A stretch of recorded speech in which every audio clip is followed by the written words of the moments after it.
Hello అండి, మేఘనా గారు. హాయ్ అండి. హరిహర వీరమల్లు సినిమా అసలు ఎప్పుడొస్తుందా అని కళ్ళు కాయలు కాచేలాగా చూస్తున్నాం. ఇప్పుడు అన్నారు అదిగో ఇదిగో ఇదిగో అదిగో అన్నారు, షూటింగ్ అన్నారు, ఎలక్షన్స్ అన్నారు, డేట్స్ లేవన్నారు, ఎట్టకేలకి డేట్స్ ఇచ్చారన్నారు, ఇదిగో 12 అన్నారు, మళ్ళీ వాయిదా అన్నారు. మరో పక్క ఇదంతా కావాలనే కుట్రకోణం ఇండస్ట్రీలో నడుస్తుంది అంటున్నారు.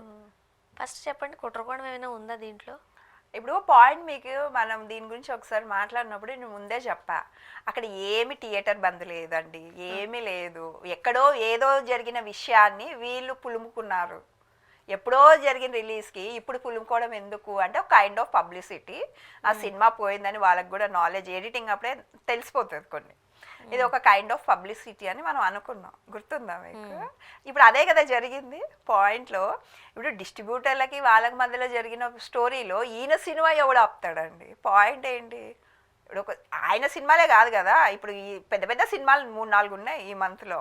అవన్నీ ఏమంటే వాళ్ళ బాధని మాకు కూడా పర్సంటేజ్ ఇవ్వండి బాధ. ఏదో ఒక సినిమా స్టాప్, ఎక్కడో ఒక దగ్గర యాక్షన్ ఉండాలి. అది ఇప్పుడు అన్ని పెద్ద సినిమాలు ఉన్నాయి కాబట్టి స్టాప్ చేసే ఒప్పుకుంటారు అన్న ఒక చిన్న ఆశ ఉండొచ్చు.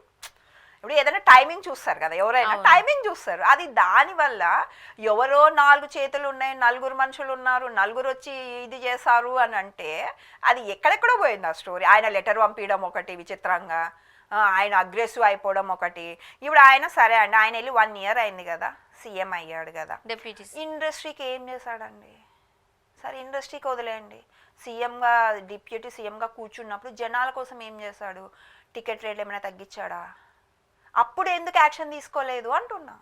అంటే అతని పర్సనల్ గ్రడ్జ్ కోసము, అతని పర్సనల్ యూజ్ కోసము ఇప్పుడు డెసిషన్ తీసుకోవచ్చా? ఓకే, ఇప్పుడు ఆయన ఇండస్ట్రీ నుంచి పోయినప్పుడు డిప్యూటీ సీఎంగా కూర్చున్నప్పుడు ఆయన ఫస్ట్ నిర్ణయం తీసుకోవచ్చు. నేను వచ్చినాను కదా, ఆల్రెడీ ముందు ప్రభుత్వంలో కూడా జరిగింది. ఆయన అప్పుడు ప్రభుత్వాన్ని అప్పుడు నాకు మాటలు చెప్పారు. అప్పుడు ఏముండదు అక్కడ, ఊరికే పబ్లిసిటీ చేశారు. ఆయన ప్రతి నమస్కారం పెట్టలేదని అంటే నాకు అది చాలా ఫన్నీగా అనిపించిందండి. ఇప్పుడు అందరు కూర్చొని డిస్కస్ చేస్తున్నారు. ఓకే, ఇప్పుడు మీరు వచ్చారు, ఫస్ట్లో వచ్చినప్పుడు నన్ను ఇంట్రడ్యూస్ చేసినప్పుడు మేఘనా గారు బాగున్నా అంటే బాగున్నా, స్వర్ణ గారు అంతవరకే. మధ్యలో నేను డిస్కస్ చేసుకుంటూ నేనేదో బ్రతిమలాడుతున్నా మిమ్మల్ని, మీరెందుకు దానికి రెస్పాండ్ అవుతారు నాకు? ఇప్పుడు అక్కడ కూర్చున్నప్పుడు ఆయన కూర్చొని ఆయన ఇట్లా నమస్కారం పెట్టి మాకు చూడండి మీరు అని చిరంజీవి అన్నప్పుడు ఆయన అప్పుడు ప్రతి నమస్కారం ఎందుకు పెడతాడు జగన్? ఇంతకు కూడా కామన్ సెన్స్ లేదా జనాలకు? ఆయన రిక్వెస్ట్ చేసుకున్నప్పుడు ప్రతి నమస్కారం ఎట్లా అవుతుందండి? అంటే సాధారణంగా మన కల్చర్ ప్రకారం ఎవరైనా నమస్తే చెప్తే కాదు, రిక్వెస్ట్ చేసుకుంటున్నాడు ఆయన, అది వేరు. ఇప్పుడు స్టార్టింగ్ వచ్చాడు, హాయ్ హలో కూర్చోండి కూర్చోండి, నమస్కారం పెట్టడం ఎందుకు? ఇప్పుడు నేను మిమ్మల్ని రిక్వెస్ట్ చేసుకుంటున్నా, స్వర్ణ గారు ప్లీజ్ అండి మాకు ఏదో ఒకటి చేయండి అంటున్నా. మీరు ఇప్పుడు నమస్కారం ఇట్లా అంటే ప్రతి నమస్కారం మీరు నమస్కారం చేస్తారా? నా విజ్ఞప్తిని మీరు వింటున్నారు. నేను నమస్కారం పెట్టాలా, రిక్వెస్ట్ చేసుకోవాలా అని నాకు అనిపించింది, నేను చేశాను. మీరెందుకు నా విజ్ఞప్తి మీరు వింటున్నారు, దానికి ప్రతి నమస్కారం ఎందుకు చేస్తారు? ఓకే, పాయింట్ అది. ఇప్పుడు పవన్ కళ్యాణ్ గారు ఇక్కడికి వద్దాం. విఎఫ్ఎక్స్ ఇబ్బందులు అంటున్నారు కదా, చిన్న సినిమాలు కానంటే ఏదో ఒక ఇబ్బంది అంటే అనుకోవచ్చు. పవన్ కళ్యాణ్ లాంటి పెద్ద హీరో సినిమాలు కూడా విఎఫ్ఎక్స్ ఎందుకు పనులు అవ్వట్లేదు? ఇప్పుడు ఇక్కడ పాయింట్ ఏమంటే పెద్ద సినిమా చిన్న సినిమా అన్న పక్కన పెట్టండి, అంటే నిజంగానే వర్క్ లోపమా, ఇంకేదైనా కారణం ఉందా? ఇప్పుడు వర్క్ లోపాలే ఉంటాయండి. ఎందుకంటే వాళ్ళు అనుకున్నట్ల ఇప్పుడు టెక్నికల్ వర్క్ చాలా కష్టం. ఓకే, టెక్నికల్ వర్క్ ఉంది అంటే వాళ్ళు దాన్ని చూసి అవుట్పుట్ ఓకే అయ్యే వరకు. ఇప్పుడు నేను ఒక వర్జన్ చేసింట, నాకు ఒక 10 రోజులు పట్టింది టైం. వాడు వచ్చి అవుట్పుట్ చూసేసరికి డైరెక్టర్కి నచ్చదు, ప్రొడ్యూసర్కి నచ్చదు, సంథింగ్ నచ్చదు అంటే మళ్ళీ వాళ్ళు టైం తీసుకోవాలి, మళ్ళీ దాన్ని రీక్రియేట్ చేయాలి. వాళ్ళు ఏముంది, ఒక వర్డ్ నాకు నచ్చలేదు ఇంకోటి చూపి ఆప్షన్ అని వెళ్ళిపోతారు. మళ్ళీ వాళ్ళు ఆలోచించి, ఎందుకంటే ఇది క్రియేటివిటీ వర్క్, షూటింగ్ కాదు ఒక రోజు చేసిపోయిందంటే. క్రియేటివ్ వర్క్ కొద్దిగా లేట్ అవుతుంది.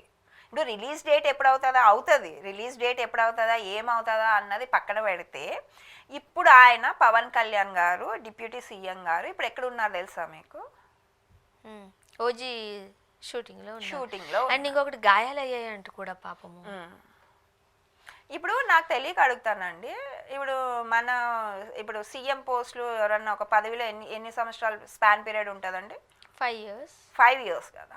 ఇప్పుడు 5 ఇయర్స్లో జనాలని పొడి చేస్తా, జనాలకు జీవితాలు ఇస్తా, జనాలను ఇది చేస్తా అది చేస్తా అని ఓట్లకు ముందు బట్టలు చింపుకొని నోరు చింపుకొని ఓ తెగ మాట్లాడిన పవన్ కళ్యాణ్ వచ్చి సంవత్సరం అయినా జనాల కోసం ఏం చేశాడు అండి? ఒక్క మంచి విషయం మీరు చెప్పండి, నాకైతే గుర్తులేదు. అంటే డిప్యూటీ సీఎం హోదాలో ఉన్నారు ఆయన, బట్ చేయాల్సిందైతే కూటమి ప్రభుత్వం అధినేతగా ముఖ్యమంత్రిగా ఉన్న చంద్రబాబు నాయుడు గారు గత ప్రభుత్వం చేసిన అప్పులు తీర్చాల్సిన అవసరం ఉంటుంది అండ్ సంపద సృష్టించాలి. వాళ్ళు ఫస్ట్ ఫోకస్ అంతా కూడా రాజధాని మీద పెట్టారు. ఇంకా 4 years స్పాన్ ఉంది కాబట్టి 1 by 1 చేసుకుంటూ వెళదామన్న ఒక స్ట్రాటజీతో వెళ్తున్నారు. 1 year కదా అయింది, కొంచెం టైం ఇవ్వచ్చు కదా, ఎందుకు పాపం ఇప్పుడే వాళ్ళ మీద లేదు.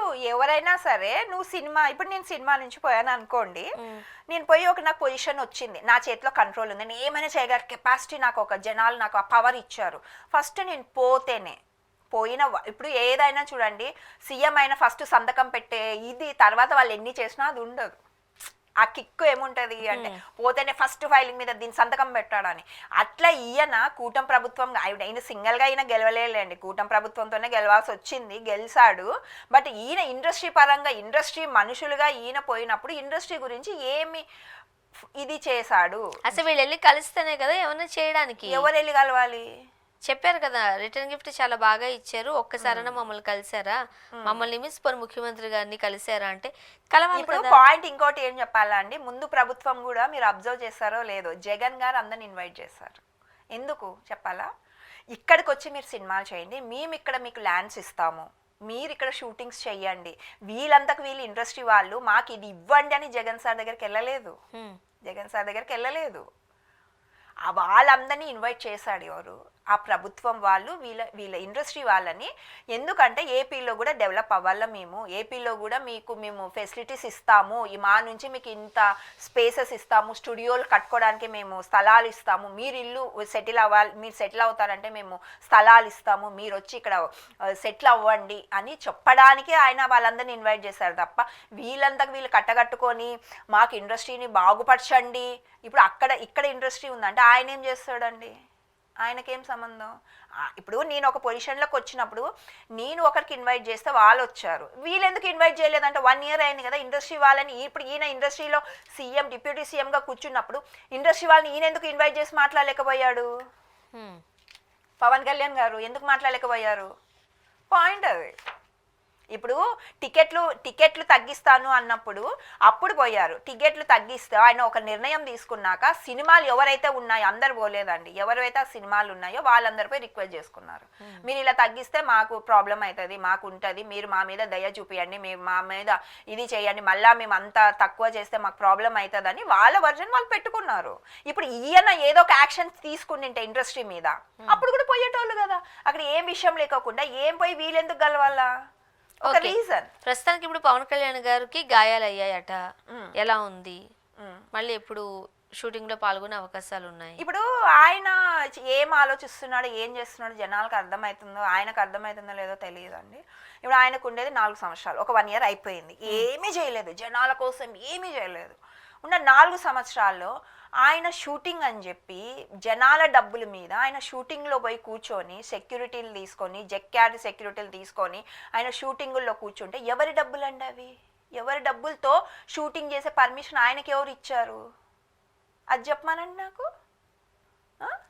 రాష్ట్రాల్లో కాస్త అత్యున్నత పదవులలో ఉన్న వ్యక్తులు సినిమాలు ఏమీ చేయలేదు అనుకుంటున్నారా?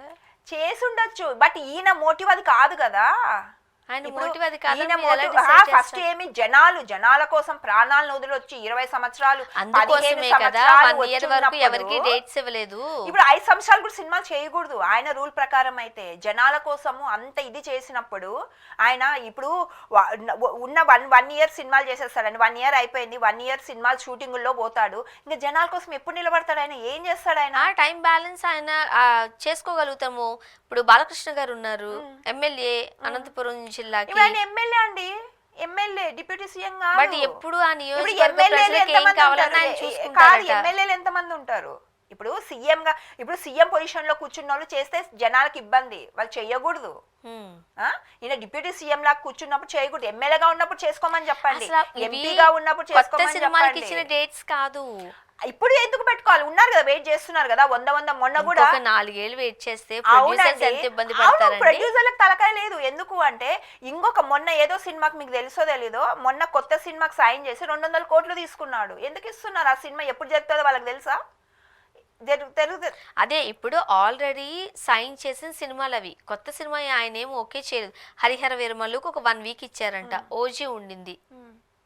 ఇప్పుడు ఆయన సినిమాలు చేసుకోమని ఆయన సొంత పనులకి అవి సీఎం, డిప్యూటీ అంటే సీఎం ఇంతకు పొజిషన్ ముందే లో సైన్ జనాలు చేశారు పెట్టలేదు కదా. కదా, చెయ్యకూడదు. ఆయన రియల్ గా ప్రజల కోసం కష్టపడే వ్యక్తి అయితే పవన్ కళ్యాణ్ గారు మరి ఇక్కడ ఈ ప్రొడ్యూసర్ 4 నష్టపోవాలా? సంవత్సరాలు చెయ్యకూడదు. డబ్బులు ఇచ్చేయమని చెప్పండి, వాళ్ళ డబ్బులు వాళ్ళకి సినిమా ఇచ్చేయమని హాఫ్ చెప్పండి. ఆఫ్ షూట్ అయిపోయిన తర్వాత మళ్ళీ ఫస్ట్ నుంచి పెట్టుకోవడం కష్టమే ఇప్పుడు కదా. జనాలు సరే, జనాల డబ్బులతో ఆయన షూటింగ్లు చేయడం అది ఎంతవరకు కరెక్ట్ ఉంది? జనాలకు కరెక్ట్ అనిపిస్తుంది? జనాల డబ్బులు ఏంటి, అవి ప్రొడ్యూసర్ ఇచ్చే డబ్బులు కదా. ప్రొడ్యూసర్ డబ్బులు అవి కాదు. ఇప్పుడు ఈ నా పోస్ట్ లో ఉన్న మనం ఇప్పుడు ఆయన సాకుతున్నాం, ఆయన కూర్చున్నా తిన్నా పెట్టినా అంత జనాల డబ్బులు అవి, జనాల డబ్బులు. ఆయన ఒక పేపర్ మీద సంతకం పెట్టిన ఆ పేపర్ కాస్ట్ కూడా జనాల డబ్బులతోనే పోషిస్తున్నాం మనం. సెక్యూరిటీ గురించి మాట్లాడుతున్నారు. సెక్యూరిటీ గురించి కాదు, ఆయన తినే ఫుడ్, సెక్యూరిటీ, ప్రతిదీ. ఇప్పుడు ఆయన ఏదైనా సంతకాలు పెట్టాలంటే గవర్నమెంట్ నుంచి అక్కడ పోవాలి, అంత ఇది చేయాలంటే జనాలవే కదా ఖర్చు అవుతాయి, మన మీదే కదా భారాలు వేసేది. ఒకటంటే ఇది పాత సినిమాలు అంటే పదవిలోకి రాకముందు సైన్ చేసిన సినిమాలు, కాస్త షూటింగ్ అయిపోయిన సినిమాలు ఇప్పుడు కంప్లీట్ చేయాలి, లేకపోతే ప్రొడ్యూసర్స్కి ఇబ్బంది అవుతుంది. కాబట్టి ఆ తర్వాత నిజంగానే మీరు అన్నట్టు కొత్త సినిమాలు ఒప్పుకున్నారనుకోండి, అప్పుడు చర్చకు తెరలేస్తుందేమో. చూద్దాం, ఆయన డెసిషన్ ఏంటో మనకు కూడా చర్చకు తెలియదు అప్పుడు కదా. కాదు, ఇప్పుడే తెరలేయాలా. ఎందుకు అని అంటే ఆయన 15 సంవత్సరాలు జనాల కోసం పోరాడి జనాలకు ఒక మంచి చేసే పొజిషన్ లో ఆయన కూర్చున్నప్పుడు ఆయన పీకింది ఏముంది? ఏం పీకలేదు కదా. ఎప్పుడు పీకుతాడో అని చూస్తున్నారు ఇంకా 4 జనాలు. years ఉంది టైం, చూద్దాం ఏం జరగబోతుందో. ఇప్పుడు పీకడం స్టార్ట్ చేసి అప్పటికైతే మొలకలు వస్తాయి. ఇప్పుడు నాటల్లా కదా, అప్పుడు అయితే ఇప్పుడు ఏదో ఒకటన్నా చేస్తుంటే తృప్తి ఉండేది, సాటిస్ఫాక్షన్. ఓహో పవన్ కళ్యాణ్ గాని మేము కూర్చోబెట్టాం డిప్యూటీ సీఎం మీద, మా కోసం ఇది చేశాడు అని జనాలను ఒక్కరిని చెప్పమని చెప్పండి. ఏడుస్తున్నారు జనాలు అక్కడ. చూద్దాం. థ్యాంక్ యూ సో మచ్ అండి. ఓకే.